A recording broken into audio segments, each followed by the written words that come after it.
Hello and welcome once again to Minds That Matter. I'm your host, James Thomas, and we are now showing part 2 of our interview with Craig Brando.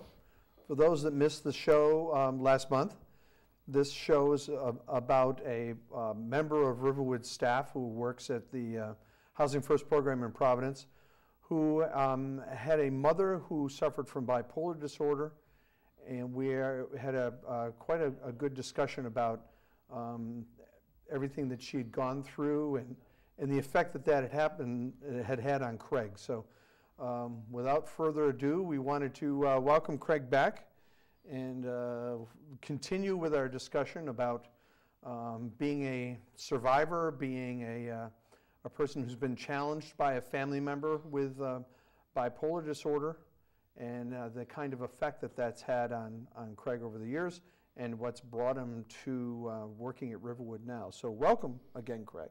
Thank you very much. Good to have you here again. Nice to be back. Thank you.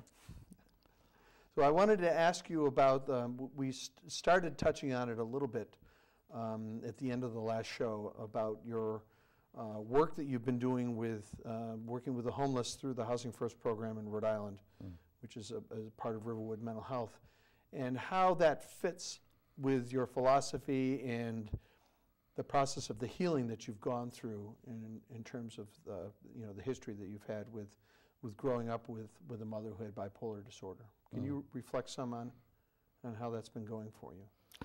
Well, I can relate it from two different areas, and let me just start, back with the philosophies of the East, and I had described,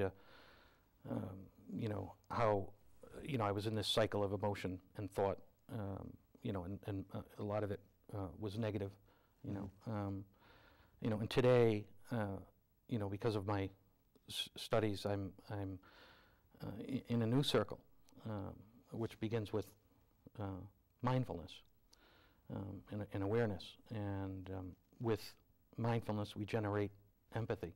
Each energy leads to another. With empathy, we generate compassion. With compassion, we generate loving kindness, which promotes healing. And when we're removing the miseries and afflictions of others, we're actually bringing self-realization and wisdom to ourselves, which enhances a state of mindfulness. And within that circle is happiness and contentment. So, which is a wonderful place to be.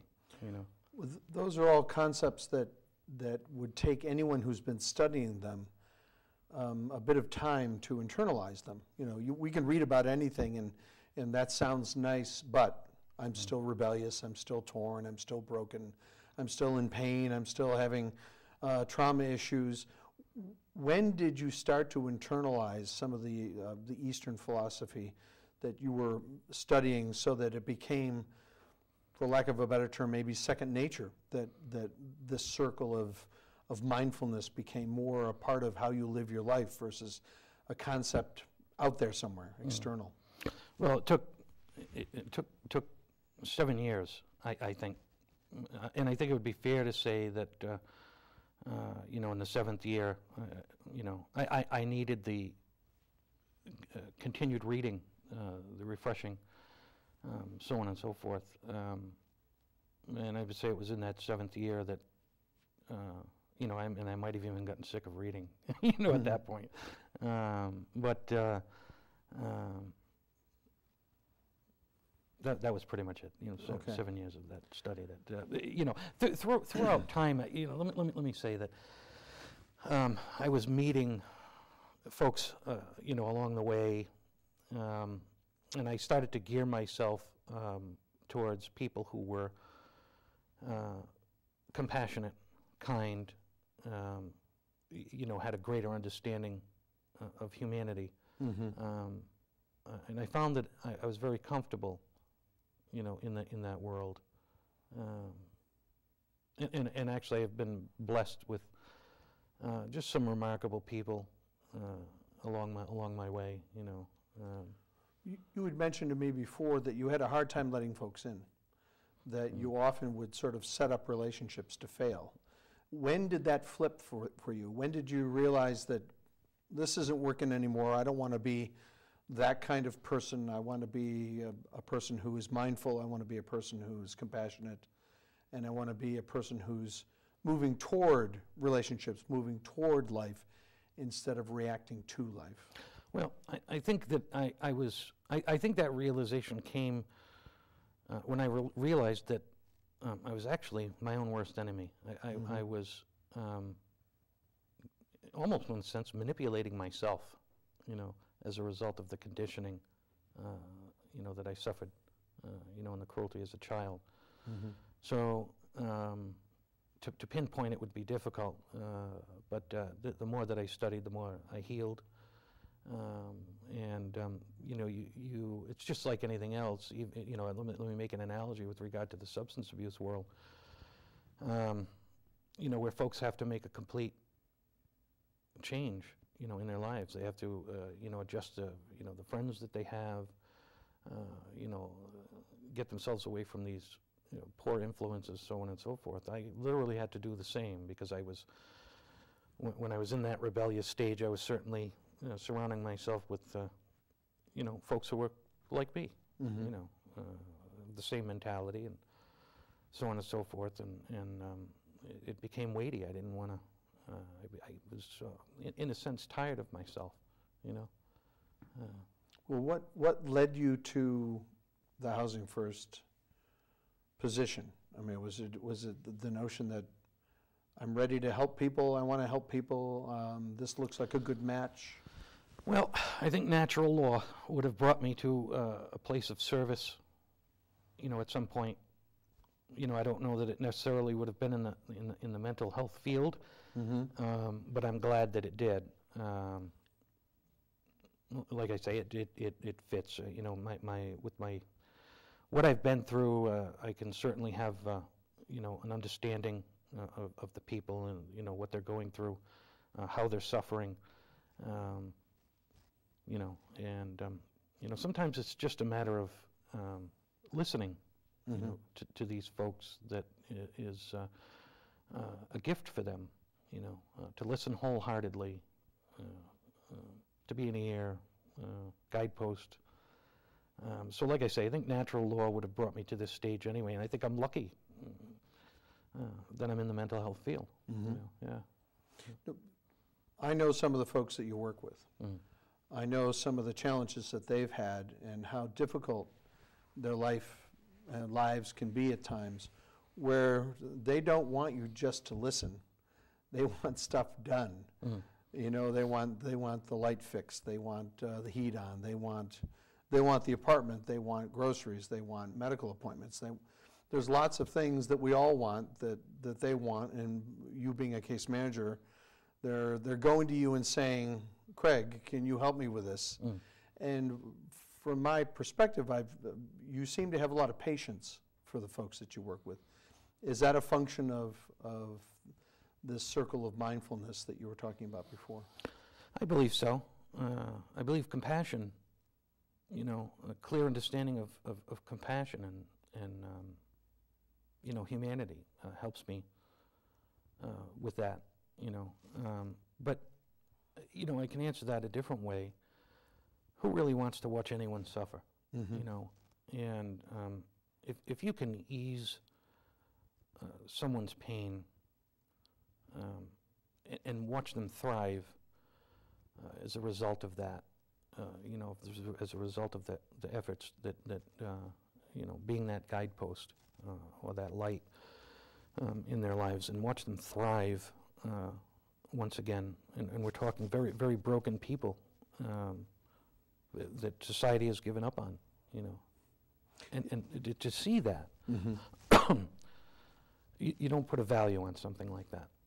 That is a gift beyond anything that I could possibly describe. Mm-hmm. That feeling that comes from that, and to watch my associates, co-workers, and the level of compassion that they have, and the acts of kindness, really to the degree that they take it to see their members get to that better place, is better than any television anyone will ever watch. you know. Yeah. Is there an element of your work at Riverwood that is reflective of, well, my mother was broken, my mother was ill, my mother was not doing well, and is this sort of a way of kind of, I don't know, honoring her legacy, helping those like her that were, for lack of a better term, suffering or challenged in life, and trying to make a difference in that regard? Is there any connection for you in that? Absolutely, absolutely. You know, again, these people are biased against, you know, from society, you know, due to their lack of education around mental illness. You know, these folks in society come from a point of view of the stigma, which is really not indicative of who these folks are at all. You know, they're actually much just like you and I, with the same human needs, the same desires for love, and you know, so on and so forth, and they want to be well. You know, most of them, you know, strive towards that. Love and compassion. I had mentioned it earlier in the last show with regard to my mother, that even aside of the idea that there was enough wealth in the family to send her to any hospital in the world, love and compassion heals, you know. So I started to, you know, how do we say, adhere to that. You know, I had a pretty strict regimen of visits with my mother, you know, that I kept, and tried to be very faithful to that. And I should say, while I'm at this point, that there was never lack of love on her part, you know. There wasn't a day that I didn't feel anything less than a king, you know. Because she was mentally ill didn't mean she was, you know, the stigma, you know. That she couldn't love because she was mentally ill. Absolutely. Right. Yeah. These folks, I don't, look, an illness is an illness, and I don't view them any differently than I do anyone else. I view them with needs that have to be met, and I can participate in helping them to meet those needs, and actually they're quite enjoyable to be with. So you, up until your mother passed away, how long ago? A few years ago, Okay. 4 years ago. So you were steadily seeing her, and you found that there was a connection of healing for you in the time that you spent with her also? Oh, absolutely. In fact, you know, as time went on, they literally, this doctor came along and took my mother off of all her medication. She was diabetic, so you know, she had to you know, take her insulin. But there was a long period where she actually went with no medication at all, and a really very interesting, wonderful time, to say the least, because God, we went everywhere. We did everything, you know, mother and son, just like any other folks, you know, would do. And I think that love and compassion was really a huge part of the healing, you know, in her life. I think that,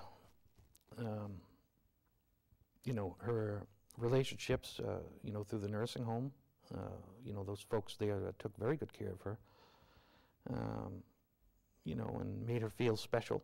And I think that really made a difference, much more so, you know, than the medications. Not that I don't want to belittle, you know, medication in any way, because certainly it helps to whatever degree, but certainly that was a big part of the healing process for her, as well as me, you know.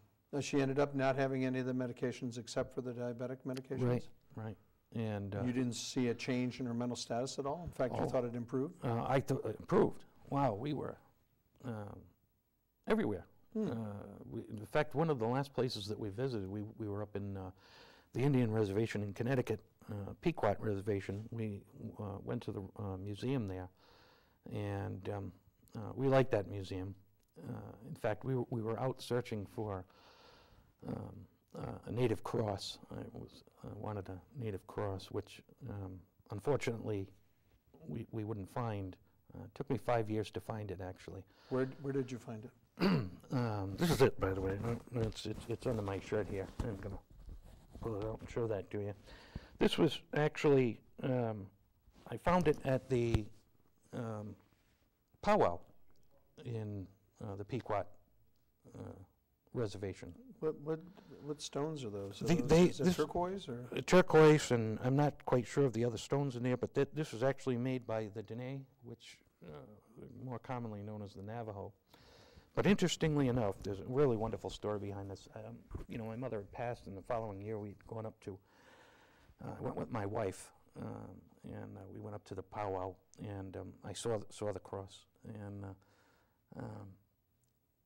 the guy was saying, do you want it? And I said, well, I'm gonna think about it for a little bit, and but I wanted it, I turned around, I walked away, and I was looking at some other booth or whatever, and when I had turned around to go back, my wife had already purchased it, and that was actually August 19th, which was my mother's birthday. Mm-hmm. So it's a gift from my mom, as well as my wife. Yeah. Very nice. Yeah. Very nice. Mm. So now that you're working and helping folks, the healing, obviously, it's a process. Mm. It continues. What do you do now to take care of yourself, to stay, what I like to coin the phrase of staying in the light, of staying focused, staying in the healing? What do you do on a regular basis to keep your energy up, to keep you focused? I harass my wife. I have to mention her because she's a peach. She's certainly very patient. And you would have to be, with all the residual stuff that I've been through. She firmly believes in God, and she's just a light in my life.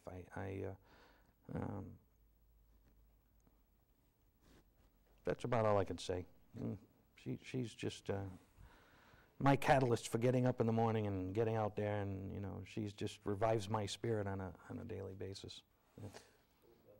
You mentioned about her being a person of faith. Again, with folks that have a co-occurring disorder, they're going to talk about their recovery. Mm. And in their recovery, they'll often mention a higher power of some sort. Mm. When you're reflecting with them, do you ever self-disclose about your own higher power, or how you would describe that? Yes, actually, quite often. Because I've studied in various philosophies, or at least touched on various philosophies, and like I say, I was able to find similarities, through the different religions. So even if they're coming from, specific, a Catholic or a Christian or whatever, I can relate, to a certain degree. Maybe not to their level, but certainly, they can say something, with relation to their own religion, and I can draw from the East, and know exactly what they're talking about. In fact, it's made for. With one client, in specifically, he's very spiritual, and we've talked quite a bit, around spirituality, and he believes in God and so on and so forth. But a lot of the time that we spend together is talking about, God, religion, so on and so forth. Mm-hmm. So we really, I look forward to those times. And it's not something that you're averse to because of what happened with Catherine Kuhlman many, many years ago. I mean, you've been able to sort of resolve the fact that was then, and maybe there were other triggers going on there at that time, separate from just the rejection of your mother. I think it comes with a greater understanding of our humanity, with a greater understanding of the mind, that you can find forgiveness. The greater we understand our own humanity, the more apt we are, as far as I'm concerned, to be able to forgive. Mm-hmm. So there may be, I guess, sound like somewhat of a hypocrite. There may be some residual emotion that I deal with, on occasion. But certainly, the education that I have overpowers or outweighs that residual stuff, and I can pretty much focus on, the positive. It's easy. Again, it's all dependent on where you really want to be. Mm-hmm. In those 50,000 thoughts, they can, unfortunately, in most cases, the majority of those thoughts are negative. But, I'm not in that negative stage anymore. I try to stay focused on the positive. I try to, be, surround myself with my wife and, people who are compassionate and so on and so forth. And that's what continues that cycle. That's what allows me to assist in the healing of others. And that's what promotes my contentment and my happiness. So I think really there's no way to lose that completely. Once you get in that stage, as long as I'm mindful, I'll always be in that circle somewhere. And the only way that I can be drawn out of it is to allow myself to be drawn out of it. Could you one more time go over the elements of mindfulness that you talked about? You did it very, very quickly, and I just want the viewers kind of get a sense of what leads to what. Where does it start, and how, and where does it? I'm assuming it's a circle, correct? Well, that's the way around. that's the way that I describe it. Mm-hmm. Mindfulness, state of awareness. When I'm mindful, I'm not thinking about my future. I'm not in my past. I'm here with you. I'm having a discussion with James. I'm not thinking about what I'm going to have for dinner or so on and so forth. Therefore, I can listen to you Mm-hmm. wholeheartedly. You're present. I'm present. Okay. That's my long way around of saying it. And then naturally, we generate empathy. So if we're empathic, we're generating compassion. Compassion leads to loving kindness. Loving kindness promotes healing. As we know, acts of loving kindness Mm-hmm. promote healing. We're removing the miseries and afflictions of others, which naturally enhances our state of mindfulness through self-realization and a greater wisdom. And within that, like I say, you find contentment, Mm-hmm. happiness, peace, love. Like I say, wonderful place to be. And that certainly is in juxtaposition to the rebelliousness that you were feeling as you were growing up. Mm. So your journey has really been one of healing for you, through learning, through experiencing with others, through finding a position, a job where you can actually help others to heal, has all been very, very beneficial for you. So Absolutely. as I think about what we've been talking about today, there's an organization called the National Alliance for the Mentally Ill, and they work with folks who are family members of folks who are mentally ill. And they have support groups, and they have educational groups, and they have all sorts of different advocacy that they provide to help people to not only understand what their loved one is going through, but also to support those as they deal with some of the challenges that a person who has mental illness presents to a loved one. When you think about, which is really what you've gone through, without being part of NAMI, you've been in that arena where you've been, working with your own journey of healing around dealing with your mother's illness. What would you say to folks that are out there that are either part of NAMI or have a person who's mentally ill in their family, of how to kind of deal, how to cope, how how to survive, how to deal with the challenge of living and loving someone who has a mental illness. Excuse me. I would say don't be afraid to reach out. In fact, I would reach out.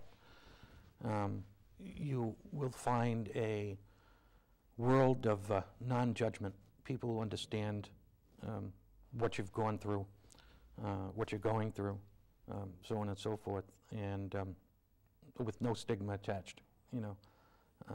So you're welcomed with open arms. Great organization. I would say don't be afraid. You know, if you're pick up the telephone. If you know somebody who's in trouble, suggest it. You know, certainly they could benefit from, you know, that organization, because, you know, they open doors. They're just not. It's not just NAMI. There's other resources available that might be appropriate, and they can point you in the right direction. But certainly a very they're wonderful advocates. So. Okay.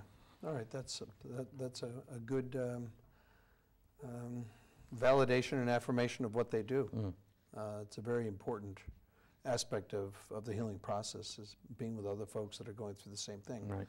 So that you can understand what it's like and not feel like you're alone. Right. Right. Now, mindfulness also is connected to dialectical behavioral therapy. It's one of the aspects of that. Have you studied any of DBT at all? Very little. I've touched upon it. You know, I know it's becoming more popular. You know, mindfulness throughout the West. You know, and maybe it's a course of study for me in the future. The Zen of mental health. Absolutely. Yeah. It certainly would be. I think it's fitting. You know, for me. You know, I've been kind of tossing around, you know, where I want to go as far as education, you know, at this point. And I do need to take some steps. I'll be a LCDP, a licensed chemical dependency professional, sometime in the near future, which requires a little more schooling. But certainly I've had an interest in that, and I believe in UMass Dartmouth there's some classes available for mindfulness. So, all right. Yeah. Well, again, we've run out of time, but thank you for this opportunity to share about your experience and about your journey of healing. Well, I'm grateful for the opportunity. It's been great to have you here today on Minds That Matter. Thank you very much. Jim. Thanks, Craig.